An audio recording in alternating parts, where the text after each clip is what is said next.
Now you hear it.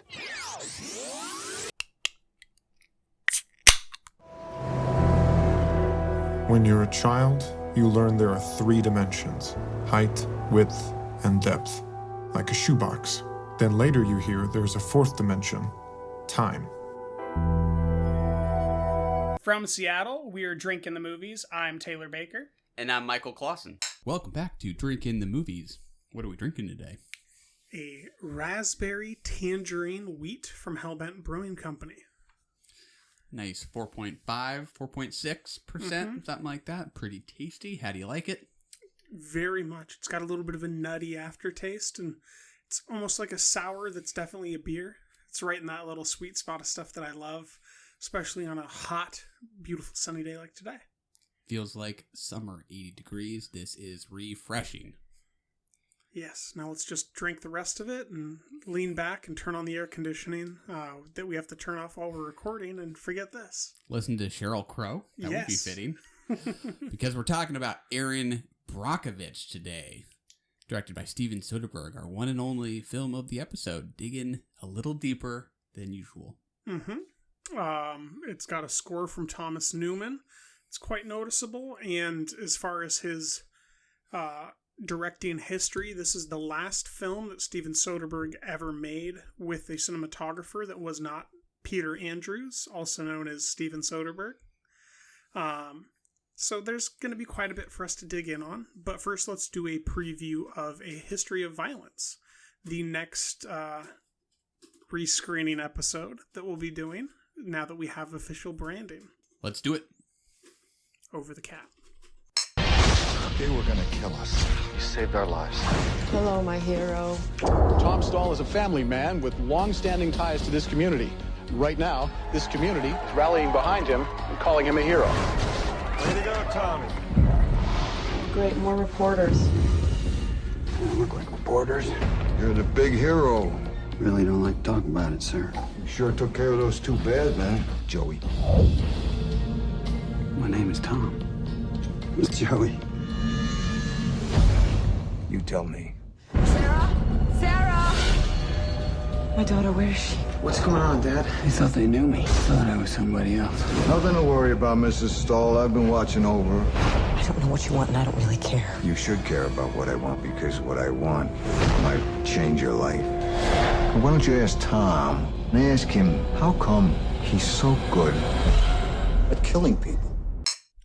All right, Michael, that was the trailer for A History of Violence from David Cronenberg. What do you think about our next rescreening title? I'm very excited to dig into it. It has been a very long time since I saw this movie. I remember renting it from the video store way back in the day, not really liking it, but it's one I've been kind of curious about revisiting for a long time. It's not really one of the first movies that I think of when I think of David Cronenberg. My mind does go to the body horror stuff, Scanners, Videodrome, that kind of thing, and I always have this kind of compartmentalized with like Eastern Promises, which I actually haven't even seen, but just this kind of separate category of film for him, the more kind of dramatic thriller territory. I think it looks great. I'm psyched. What about you? I agree. It reminds me of Friedkin, kind of. And this is a film that I remember really, really responding highly to when I had the DVD for it, which I still own. But yeah, it's a graphic novel adaptation, which in the trailer you kind of get that vibe from Ed Harris being the comic book villain with that false eye, or at least the scarring with the discolored eye. But I'm interested to go back and see Mortensen do a different performance, I believe in the middle of shooting Lord of the Rings or directly after, and just kind of dig into it from a historical film standpoint, and also eager for the opportunity to study up on some Cronenberg to try to make some more allegories and figure him out as a director. Yeah, I think at the time I watched this, I was probably just noticing that Viggo Mortensen was in it. I had liked Lord of the Rings. I was like, yeah, this looks cool. Didn't go for it. I think my sensibility has evolved a long ways since then. So. Oh, this reminded me of Running Scared. Like, this is just one of those brutal movies, where is it that just a movie? Gets there. Running Scared? Yeah, it's a Paul Walker film. I believe I might be misremembering, but I'm pretty sure that it's about Paul Walker becoming a hero / serial killer of pedophiles. And this is just kind of in that vein of like brutal murder that's got some levity and fun to it. It will be fun to dig into. I'm psyched. On to Steven Soderbergh's Erin Brockovich. You might want to rethink those ties. Why are there medical records and blood samples in real estate files? Would you mind if I investigate this a little further? What makes you think you can just walk in there and find what we need? They're called boobs, Ed. Can I just... Yeah, just... Hexavalent chromium can be very harmful. So, it kills people. Oh, yeah. You're a lawyer? Hell no. I hate lawyers. I just work for them. We're going to have to spend a little time filling in the holes in your research. Don't talk to me like I'm an idiot, okay? I think we got off on the wrong foot here. That's all you got, lady. 2 wrong feet and ugly shoes. You gotta find a different job or a different guy. For the first time in my life, I got people respecting me. Please, don't ask me to give it up. You're emotional. You're erratic. You make this personal, and it isn't. That is my work, my sweat, my time away from my kids. If that's unpersonal, I don't know what is. We're gonna get them, Erin, aren't we? They're all signed, every single one. How did you do this? Seeing as how I have no brains or legal expertise, I just went up there and performed 634 sexual favors. I'm really quite tired. All right, Michael, 1 month later after we watched the trailer, where are you at on this Steven Soderbergh masterpiece? Whoa, we're bringing out the big M word. I really enjoy this movie. I think it is very satisfying. I don't think it's the most complicated picture in the world. I think this is very crowd-pleasing and broadly appealing, but just to start off at a high level, I find this to be a very satisfying movie. What about you? I find it to be a masterpiece, and I'm excited to tell you all the different reasons why I think that over the next 3 hours. We got all kinds of time. I mean, first and foremost, I brought it up earlier, there is no film following this film that Steven Soderbergh directed in which he had a cinematographer. My understanding is he did use a cinematographer on The Knick. I don't believe he used one on Mosaic. So when he took his reprieve from directing film and thought that he was done directing film forever while he was making The Knick, I believe he was using cinematographers. That was the one and only time since this film. And I think that this is really interesting, like just at that microscopic level, that this is the last film that he made with a cinematographer. Like there's something that happened along this project, I think, that made him realize that he wants to be his own cinematographer. And the number one thing that leapt out to me is I came to understand the file boxes scenes. I don't know if you remember those at all, but she goes into the waterboard and gets in the back room, and it's very small. And all the scenes that they shot for that whole day, they could only fit one person in there. So it was just Steve and Julia. And I think that may have been such a pleasurable experience at some level, or informed his artistic identity, that I might be totally off base, but that's one of the major takeaways I have for his entire filmmaking career from this film, because this is the last one. Yeah, interesting. Diving into the cinematography, I'm not sure it played a huge role one way or the other in really enhancing any satisfaction I got from this movie. I think by and large, the craft is sort of doing the job of just staying out of the way of the lead performance here, who provides the vast majority of the satisfaction I get out of this movie. I think it's Ed Lockman who shot this, right? Cinematographer wise. I don't think this is like my favorite work of his. I think he's shot much more aesthetically pleasing movies to me. Well, he's certainly shot in environments that are more aesthetically pleasing.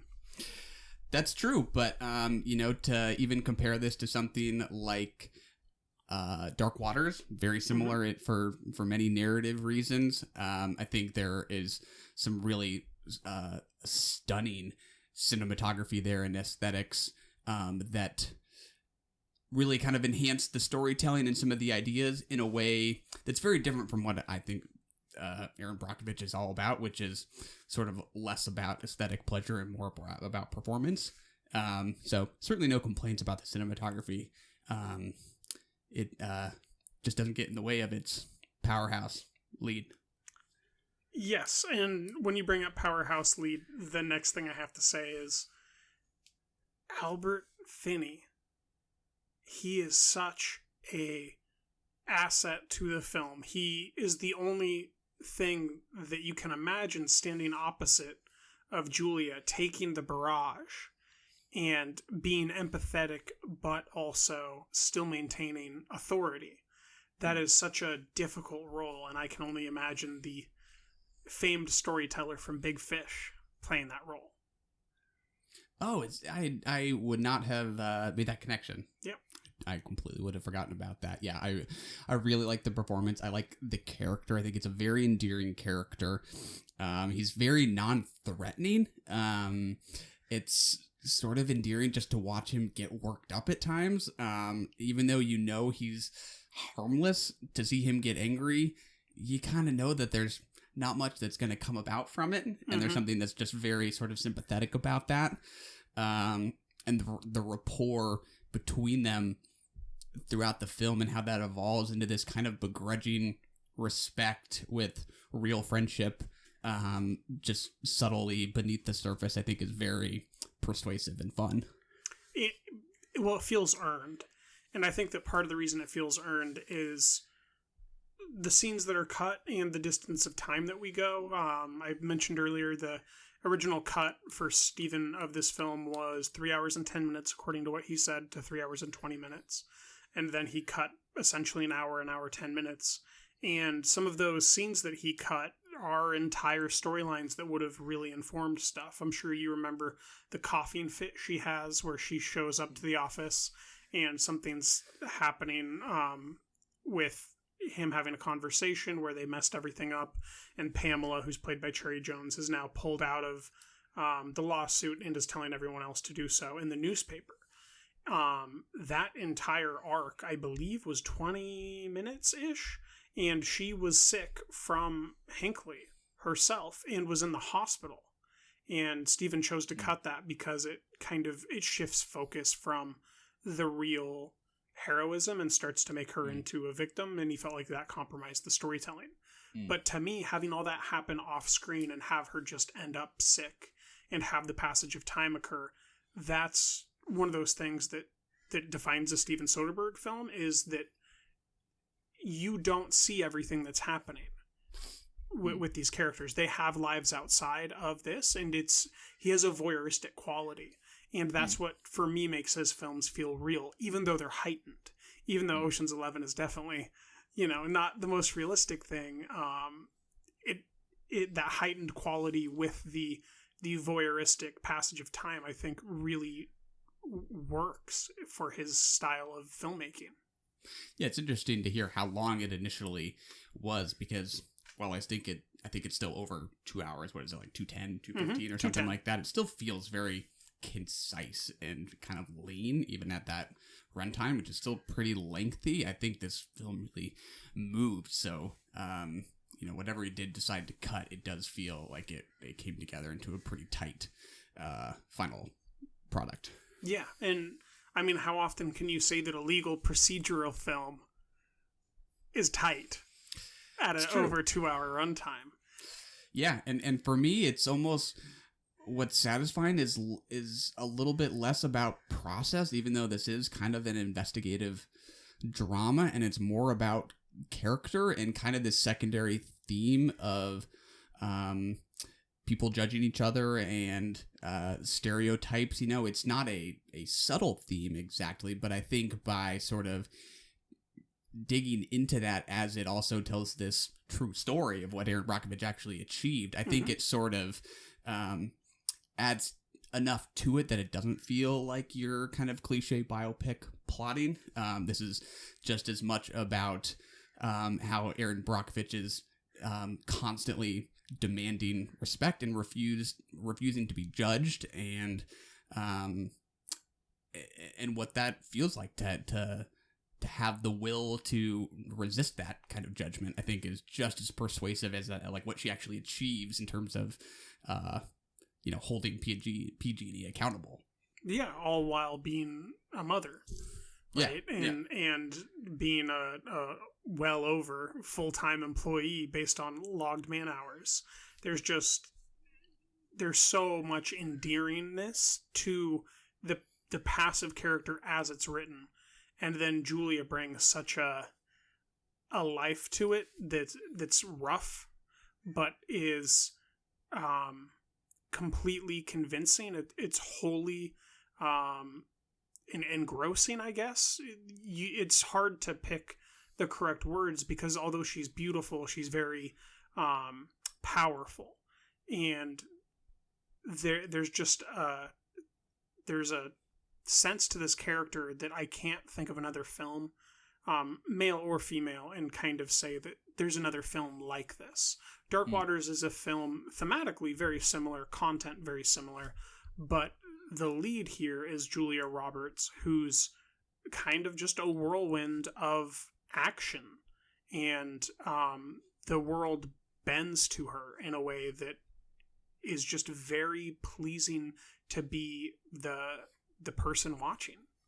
Yeah, and it's just such a likable character. Like, I don't usually think of likability of a protagonist as in and of itself enough to make a movie interesting or compelling, but when you have a character who's bringing that much persuasive life to it, all those qualities, the assertiveness, the refusal to be condescended to, like, all these qualities are ones that, like, nobody wouldn't want, and I think that's really part of why this is so broadly appealing, and I think it resists or avoids being pandering just because of how believable the performance is.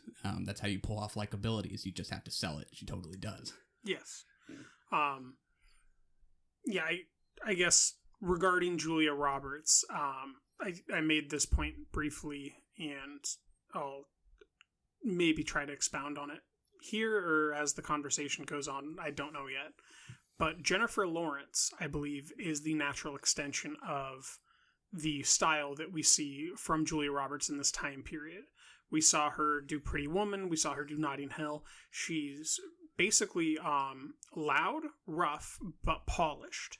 And that's kind of what Jennifer Lawrence is. She has it, and Julia Roberts undeniably has it. And it is rough. It is loud. It is rambunctious. But it's also impossible to take your eyes off of. And I think that Jennifer Lawrence's earlier career work, at least, she's not working now. It's been a couple years since she's had a project. I think really maps onto Julia's arc here. They're making very different films at this period of their careers, and I don't know that they could even play similar characters. But I do think that that thing that took America's heart from those David O. Russell films that Jennifer was in her early part of her career really maps on to what I've seen from Pretty Woman, from Notting Hill, from My Best Friend's Wedding, from Erin Brockovich. There's this thing where you can't look away and you're smiling at how rough they are. And if they don't deliver their line perfectly, that makes the movie better, not worse. And I think that that's just a fascinating aspect, not only to this film, but to her arc as a performer. Yeah, I would agree that they have a similar kind of magnetism, a similar power, and certainly a similar place in the culture. Like when people talk about they're not really being movie stars today in the same way there used to be, like she is one of those actors who's an exception to that, like who can still have a star vehicle built around her. Mm-hmm. I actually might disagree about what the source of that magnetism is, though. Oh, really? A little bit. In Julia Roberts, I see the appeal as being a little bit more about emotional release and how satisfying it is for her to express what it is her character is feeling. Whereas in Jennifer Lawrence, it's more about what's appealing is how she tends to kind of withdraw emotionally, or sort of recede. I think it's a different kind of performance. I think I have to personally differ from you there. There's some significant David O. Russell films in which she explodes. I agree, and I think it does maybe warrant sort of like a more performance by performance comparison. There's a really interesting article in film comment a while back by the critic Shawnee Enelo, where she talks about this kind of new form of 21st century acting that she kind of traces to Jennifer Lawrence and also groups along with Rooney Mara and Kristen Stewart as actors who are in contrast to previous generations of actors whose appeal is all kind of about that release of sort of whatever emotion they've been hinting at. And these are ones who are more about what it is they're not showing us that's so kind of intriguing and captivating about it. And the hypothesis is that it sort of has to do with sort of the proliferation of images as digital media, takes over our lives, that people are maybe less inclined to emote because that's all they're ever kind of doing in so many modes. And the case study there is more something like Winter's Bone, where it's much more recessive. Whereas I'm thinking American Hustle. Right. Bombastic Boston wife there. For sure. So yeah, I think performance matters for sure. Yeah. I think that I'd sooner maybe go to Scarlett Johansson than I would Jennifer Lawrence based on those allegories. But I don't. That's just rough off the top of my head. That's something I need to think about a lot more. But we at least agree somewhat on the Jennifer Lawrence, Julia Roberts, the double J's. The big takeaway of what you said is that you just can't take your eyes off them. I 110% agree on that. Yeah. That's impossible to deny. You just want to watch them chew scenery or tell a lady that they have two fucking ugly shoes. Right. Which are lines that could land as just eye-rollingly you go girl kind of lines, and to me they totally work. Like I just think it's just such fun delivery to listen to. As long as I have one ass instead of two, Ted or Ed, I'll wear whatever the fuck I like. Yeah, and I like that while she is by and large such a likable character, she is also kind of imperfect in the sense that she does have this short temper and can be harsh with people, but those imperfections are for very understandable reasons, right? She doesn't have the time to worry about these things. She needs to pay her bills. She needs to keep her job. She needs to not be judged and be judged based on what she's actually producing. So while you can understandably sympathize with the people who are the object of her insults, it's all for very real kind of sympathetic reasons that she is as sort of uninhibited as she is. Yeah, I think that's something that Soderbergh also just has in his films. Most of his characters are not people that you're always going to be completely on the side of. And when they are, it's very fun exceptions like Adam Driver and Channing Tatum and Logan Lucky, where you just are rooting for these guys to learn how to become successful thieves. Yeah. Right? Which is very different than Ocean's 11, where you're rooting for these possibly morally reprehensible characters who are career criminals to perform a successful theft while feeling a little bit compromised in between. And I think here that you can criticize Erin, and it invites criticism, but it also invites you to go along for the ride and be on her side throughout. And same for Albert Finney.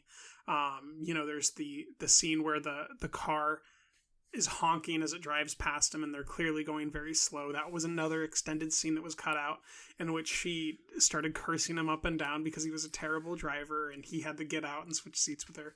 So there's a lot of back-end editing to this film to make it end up, I think, feeling this charming but balanced with the point of her being a little bit abusive to the people that are closest to her.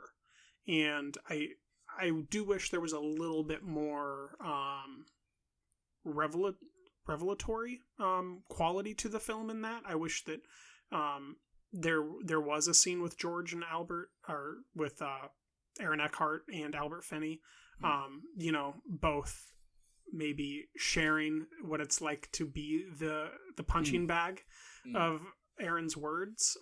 That's maybe one of the weaker points of the film for me, as well as I think Aaron Eckhart does what he needs to do, but I don't know that it works.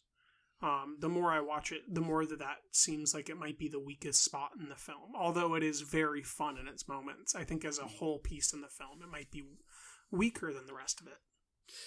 Yeah, I would agree. I mean, his character just strikes me as kind of uncomplicated, I guess. It's such a... He's a very patient guy. He's so tolerant. And I think the interesting thing there is just the role reversal, right? And his character kind of fulfilling this wife-like role, whereas she's playing what we usually see as the husband role. Mm-hmm. But in terms of him, his characterization as just being so tolerant, I think is just a little kind of one-dimensional, I guess. I don't know. There's just not that much complexity in that character, I guess, that really excites me. Yeah, I mean, I get the lack of complexity, and that's not...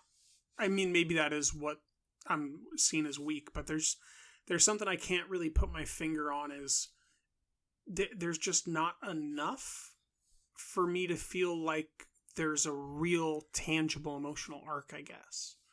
Like the scene with the earrings has no weight the more I watch the film, because there's just such a long time span between their two, like between that and the previous legitimate emotional interaction they have. So you kind of forget that there's even romance happening between these characters, which I think might pay dividends on a single watch. But the more I do watch it, the more that's kind of my takeaway. Yeah.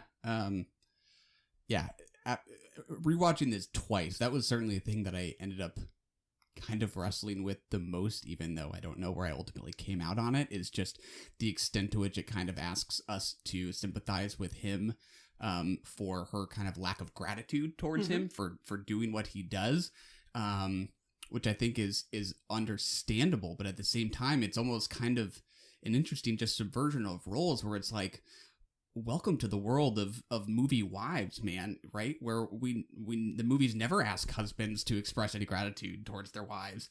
So I think there are, you can kind of look at it both ways, where you can sympathize with him, but also say, this is how most women feel, man. Yeah, I don't know. Interesting stuff there that just, again, takes it a little bit beyond just the biopic plotting, by looking at that kind of thing, I guess.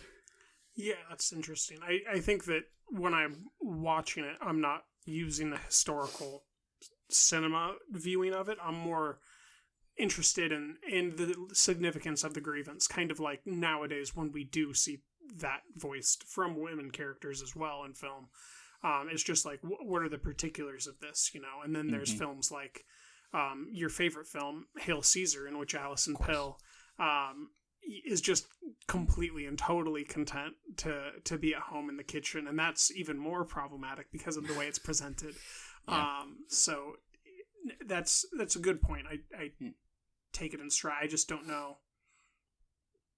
There's something missing with Erin's character, with the emotional arc, with providing Erin a real romantic through line there, because it's very tangible. It's very felt when he falls face down in the grass after telling her how impressed he is that she can remember her bank account balance in front of his friends with the motorcycles. And that never has carry. It has an ending, but it doesn't have carry. There's not a couple scenes in the middle that feel real like that.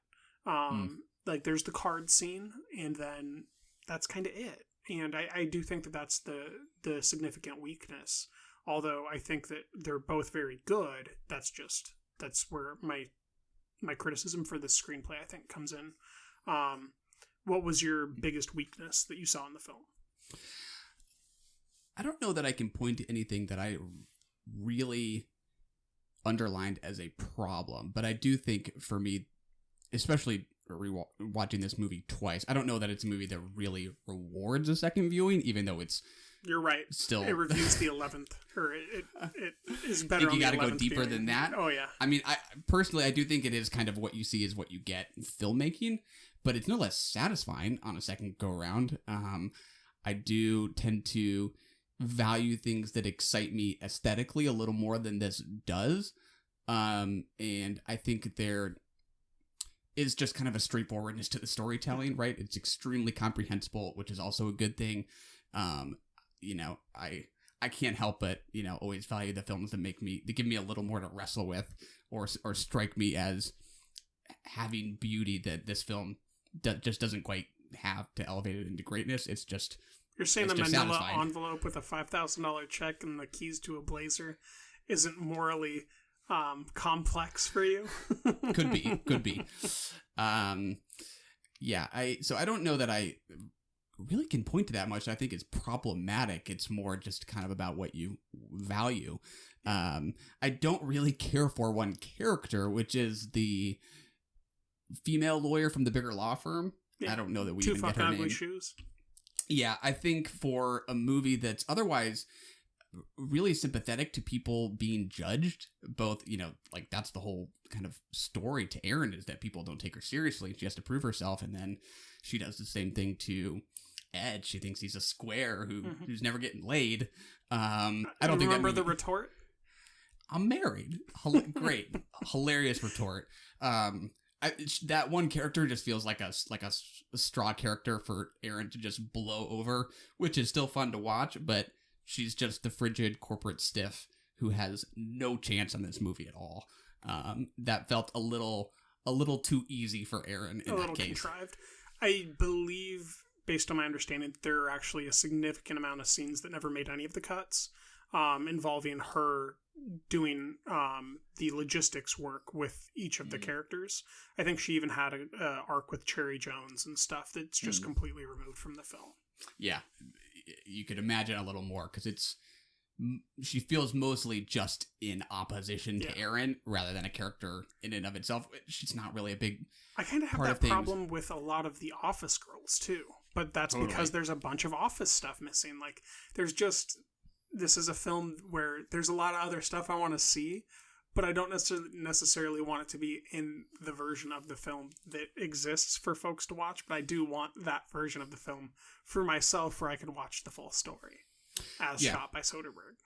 Yeah. The little bit we get, I kind of like, because Erin, you know, goes back so hard at some of the girls that you feel kind of bad for them. But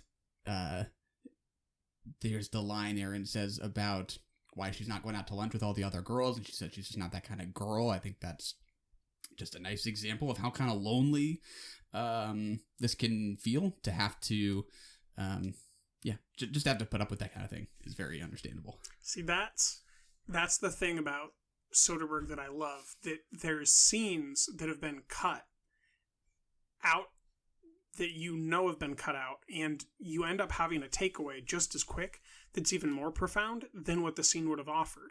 There was an extended scene in which she walked past the girls when they were making plans for lunch, and they chose not to invite her after saying hi to her, and that would have just hit you over the head with it. The way that Soderbergh does it, you feel like you're with them as the voyeur, noticing their emotions. And that's the main thing that I love about him, is he tends to attempt to direct in a way where the content is the form, and then he tries to edit in a way where the content is the form, right? The opening of the film is her not getting a job, but the first thing we hear is the interview on a black screen. So you're already curious what's happening, which brings you into with the propulsiveness that makes it feel lean, where he can cut all that stuff out that informs everything, and you don't go, why is she coughing? You go, she's sick, right? I think that it's a special director to get you to that point rather than going, what's going on? Why is that going on? Instead, he's a director that's kind of pulling you along to the point where you're just making assumptions and going with it, which I find very, very valuable. And that's why he's one of my favorite directors. Yeah. I don't know that I got quite as much of a sense of voyeurism, only because it feels so kind of involving in its direction. I think some of the other films that I might describe as voyeuristic seem to take some kind of distance from the action or something like that. If you compare this to a ghost story, you're going to win. But I mean, even just relative to other Soderbergh stuff, right? Yeah, I think this is kind of early on in him discovering that voyeurism. But right, it starts with like a head to toe of her crushing a cigarette after that failed interview. That feels like you're observing her. There's the scene where she's running in high heels across the lawn. It feels like you're watching that. When she runs out of the house and you're watching Aaron Eckhart close up while he's revving the engine and she's trying to yell at him, you feel like you're watching something real. And I guess that's what I mean when I say voyeurism. It feels like you're watching something real. And if not real, significant. And if not significant, raw. Yeah. Maybe it's like, just to use like Dark Waters as another example. Like, I don't know that I would describe that one as voyeuristic. I think I do get the sense of just watching these characters, but so different from something like Unsane, right? Where the camera suggests a point of view. Yes. I think maybe that's the key for me when I really pick up on voyeurism, is that it's suggestive of a point of view that is not the character we're seeing. So yeah, maybe it's the familiarity of you knowing where he's going with this. Yes. That you see really beneath the surface here. Oh, it's hard. Really, it's hard for me to remove all the Soderbergh watching I've done. I think that I've watched Logan Lucky 3 times already this year. That makes sense. Yeah, which anecdotally, Logan Lucky, he read the screenplay for to help the company find the right director for that project. And when he read it, that was the screenplay that made him realize that he had to be a movie director again, because he couldn't let anybody else direct that movie. It had to be him. I like which that. Anecdotally is very fun to me because it's one of my favorite movies. It just is. It's just a fun comedy. But back to Erin Brockovich. I guess just an aside, completely aside, the supporting actors here are really, really impressive. There's a lot of folks that are playing nominal roles that either had quite impressive careers before this or have gone on to continue to have impressive careers or had their careers kind of start here. Notably, Cherry Jones, who's a stage actress who has collaborated with Woody Allen pretty frequently. I believe she played Timothée Chalamet's mother in A Rainy Day in New York, most recently in Woody Allen's films. TJ Tyne, who plays the first lawyer from PG&E, or lawyer assistant, who's only authorized to give $250,000. It struck me that I knew him, and I had no idea how. His name is TJ Tyne, and he was in, I believe, 265 episodes of the television show Bones. Wow. So that is an awesome footnote. There's just some crazy character actors who are very accomplished. Tracy Walter, who plays kind of the skeezy guy who's always wearing a hat, who he eventually is quite crucial to the film's, or rather the case's success. He had been in Repo Man and Batman and Conan, just this crazy career before that, and he's just playing a significant character role. Then we have Michael Harney, who's playing the husband of the wife and the father of their children. The wife has a hysterectomy and has a double mastectomy, and it's very sad, and we see him throwing rocks into the night in a series of jump cuts. And he went on to be in Orange is the New Black, Widows, which I believe you like. Yeah. Also True Detective.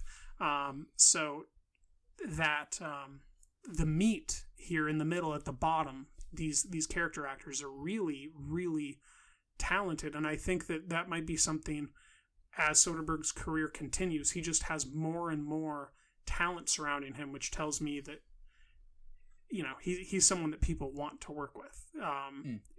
For maybe personal reasons as well as professional ones, when you look at his collaborations with Tatum. And then most notably is the incoming lawyer who's the head of the firm that gives them the money back.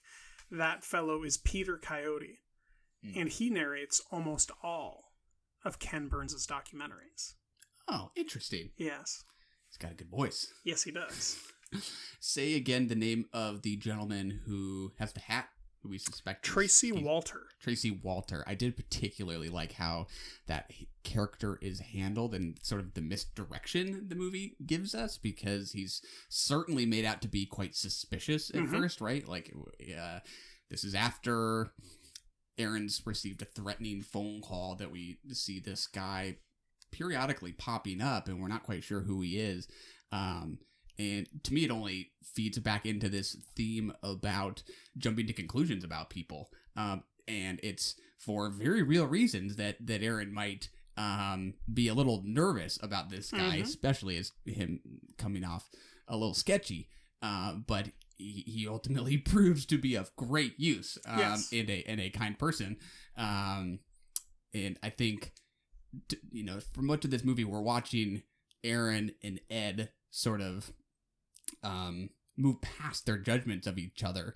That's the movie playing us a little bit, because I certainly think that guy is up to no good. Yeah. And then and we have to come around to him a little bit.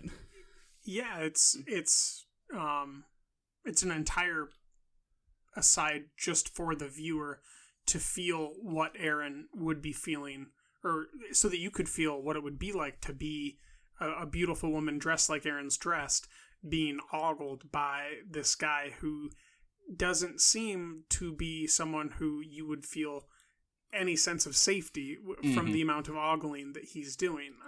In the courtroom specifically, she just randomly turns around and makes eye contact with him, and it seems like he's been staring at her for the duration possibly of the court, and that's got to be challenging to figure out how to do. And what a great performer collaboration to carry that and convey it to the audience.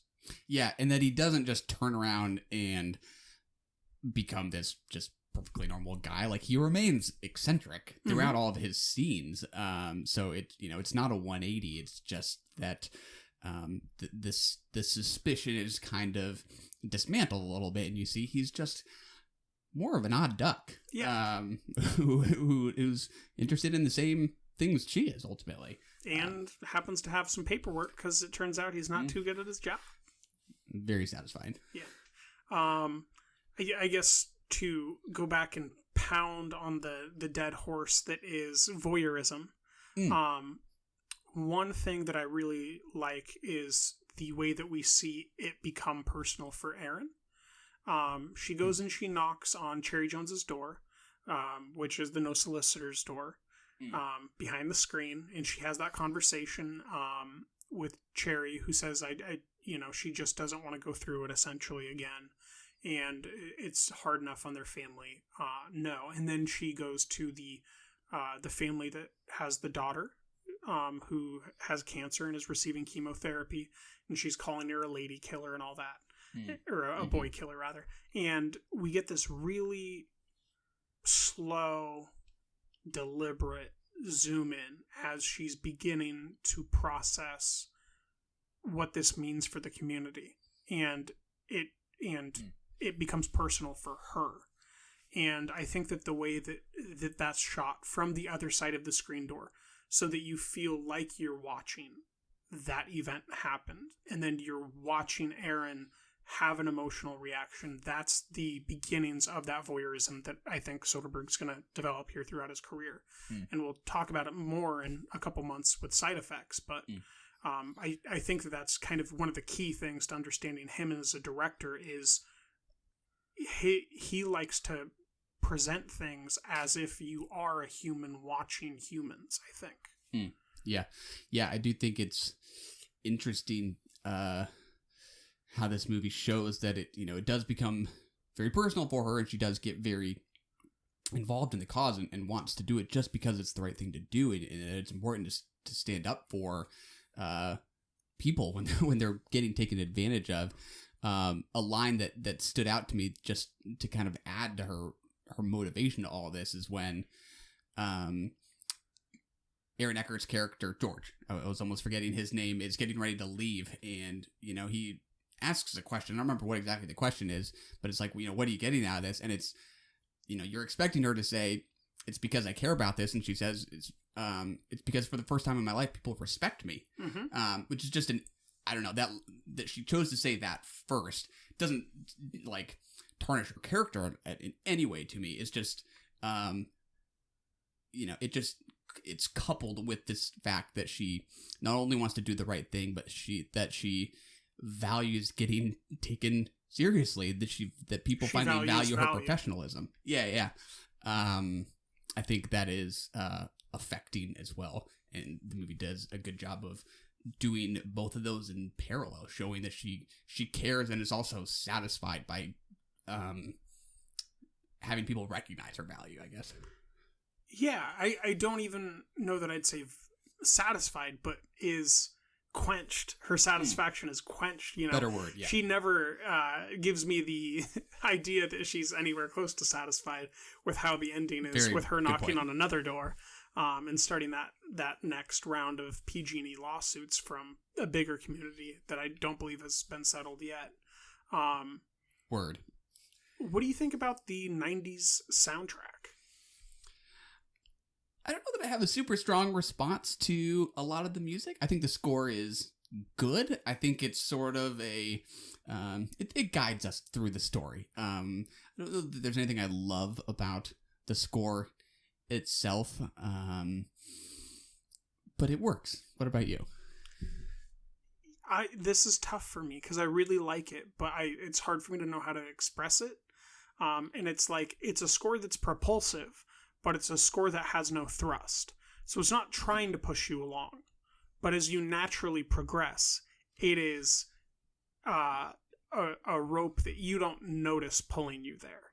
I think specifically the deeper bass lines that it has are really crucial to feeling the forward momentum in lines of dialogue, right? There's lines of dialogue where she's finding out what normal chromium is, what 3 chromium is, what hexavalent chromium is, and in the background we have a little bit of a bass beat, string bass, electric, going just under the surface, and I think that clues me in as a listener and a viewer to know that there's something happening here, and it's bringing me with it, but it's a gentle pull.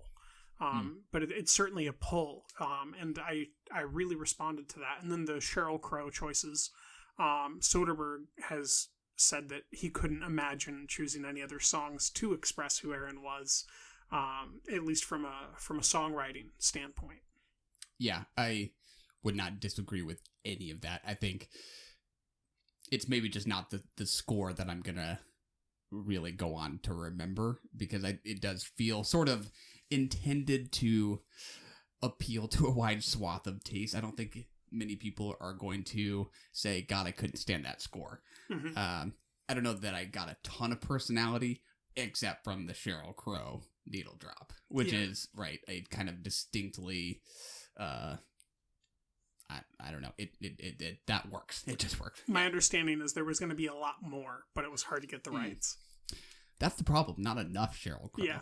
I do like Thomas Newman, though, and he's gone on to do quite a few projects with Soderbergh. Most recently, though, he's began using the pseudonym monikers that Soderbergh's known for using. Marianne Williamson or Wilson is the editor, and then Peter Andrews is the cinematographer. Thomas Newman's new name on his Soderbergh projects is David Wilder Savage, with which he did High Flying Bird and Unsane.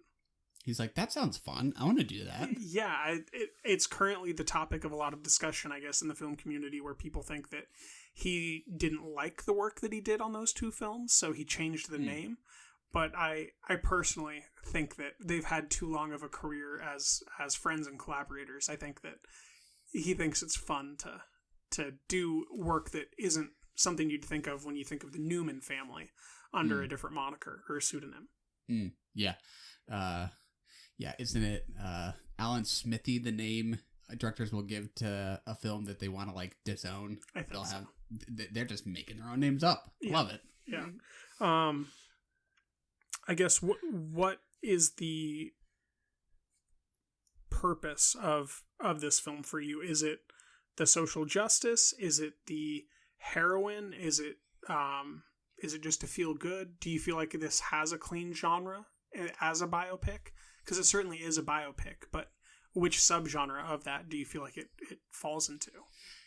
Yeah, it's weird. Biopic actually isn't the first word that comes to mind, and I think that's a good thing, because I think it is smoothly directed enough that it just doesn't have that feel of, and then this happened, and then this happened. You know, that just kind of list orientation that so many biopics can have, especially when they're doing a birth to death arc, which this obviously doesn't do.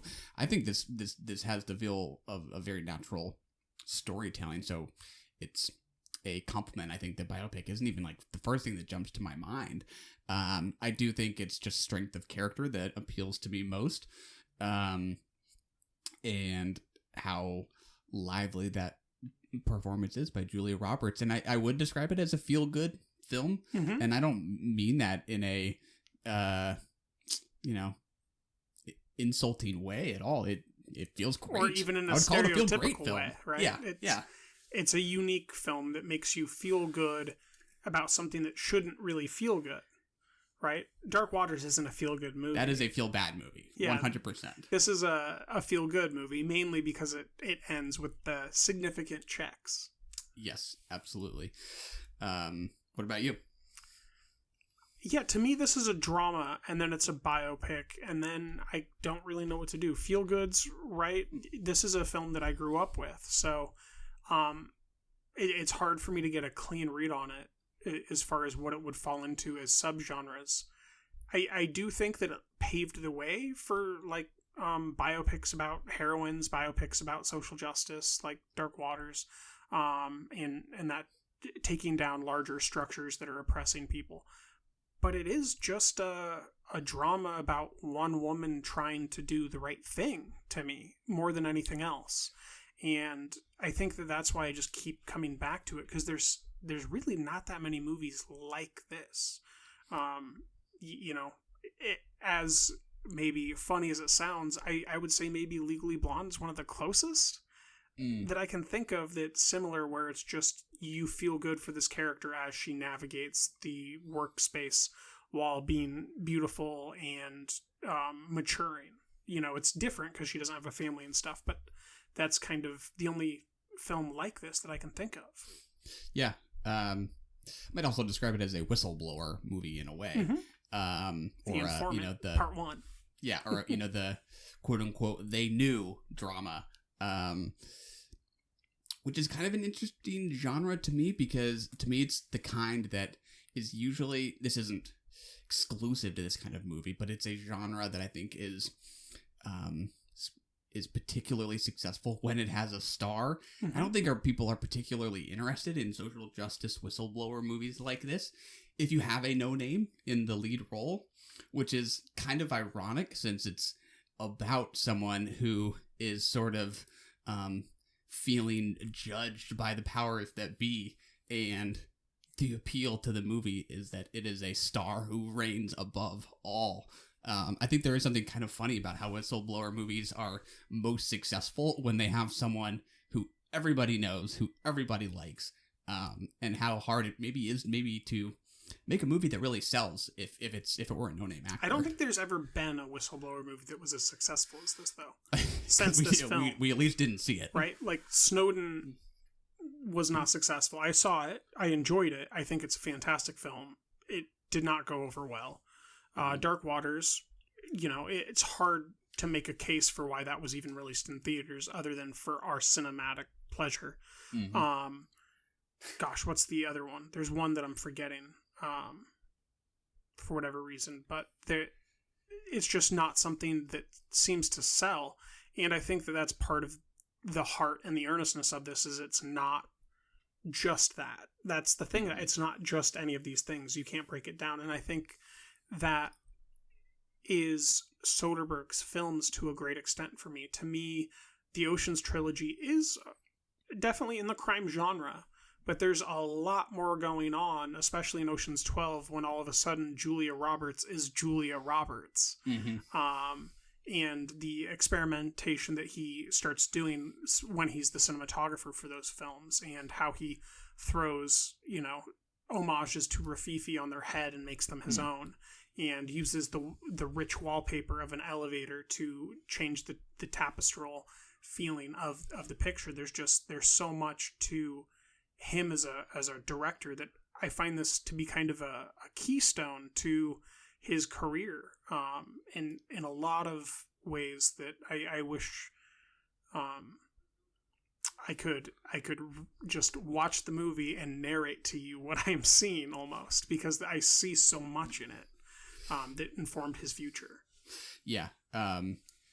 It's funny to think about Ocean's 11 as held up as like peak star power driven filmmaking, even though in addition it is very well made and very crisp and very fun, only to them have him subsequently draw so much attention to star power with that kind of move. That is also the kind of move that, along with the changing of the names behind the scenes of filmmaking and the camera work, that I think sometimes turns me off a little bit, only because it can feel a little bit like a stunt or something like that, like just a lot of filmmakers just don't do this kind of thing. They, with Nolan, Tarantino, a lot of the directors he's spoken of in the same regard with, or in the same category as, who kind of just let the work speak for themselves. I think sometimes that turns me off a little bit, that he draws so much attention to the experimentation from film to film and whatever a gimmick might be. To me, that's his thing. authorial eccentricity. That is his version of having a brother who's crazy and helps me write every screenplay, like Christopher Nolan, or for Tarantino writing novels based on his screenplays, not to mention all the other eccentricities that Tarantino has. I think, I personally just find Soderbergh's eccentricities just absolutely charming. Like, there's nothing I love more than him going out of his way to try to break the form into something new. Even if it doesn't work, Haywire very intensely does not work as a film, I think. But it's also one of my favorite pieces of experimental, I guess you couldn't call it experimental cinema, but an experimental attempt at a significant level from a director to have what is almost an all-star cast led by a UFC star attempting to do that. And then he does Mosaic, which, broke form and content in a brand new way that was designed for mobile viewing in segments so that you felt like a detective piecing footage together.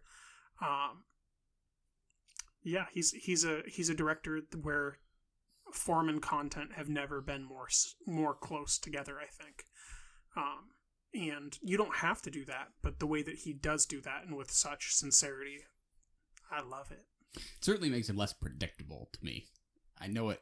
I'm getting more or less going into a movie by any of those other guys. Soderbergh, I never really know. In fact, that's exactly what happened this week when I watched Out of Sight, thinking it was one movie and it was something completely different. So yeah, you thought you watched The Limey. You did not. I did not. Where does this stack up in terms of your appreciation for his films? Towards the top, middle, bottom? It's in the top heap, but the top is think of Ayers Rock, right? There's a lot of top to it, and there's a very little slope, and then there's the bottom. That's kind of Soderbergh to me. There's a lot on the top. There's a lot of my favorite movies from him: Unsane, Logan Lucky, Ocean's 11, this, Traffic, Side Effects. And then on the slope, like the top of the slope's The Informant. On the bottom's probably The Haywire and Out of Sight. So Erin Brockovich is near the center of Ayers Rock. I like it. How about you? It is up there for me. Sex, Lies, and Videotape far and away remains my favorite Soderbergh film, but it's right up there alongside Side Effects and Contagion. A couple of those I haven't seen in a while, so the order of those is sort of whatever, but it's certainly fighting for a place at the top. Good. I'm glad that we haven't watched any downward spirals yet. Me too. So we've already discussed that we're going to be covering A History of Violence from David Cronenberg next month. The month after that, we'll be revisiting one of the greatest living film directors, who's a leader in the experiment of form and content, Steven Soderbergh, and we'll be covering Side Effects. So until next time. Cheers. And that's another one in the can. Now you don't. That's tight. That's very tight.